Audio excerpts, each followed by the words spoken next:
Lord, basta't kasama kita, kakayanin ko. Lord, salamat sa bagong araw.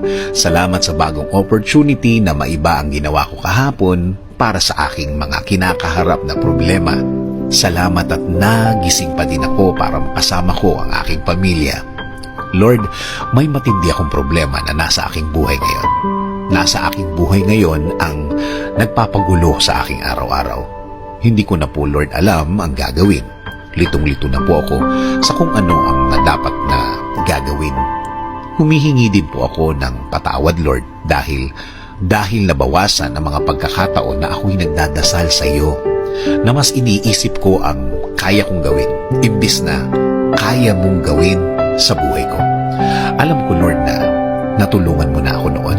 Alam ko at natatandaan ko pa kung paano na baligtad ang sitwasyon at biglang gumaan.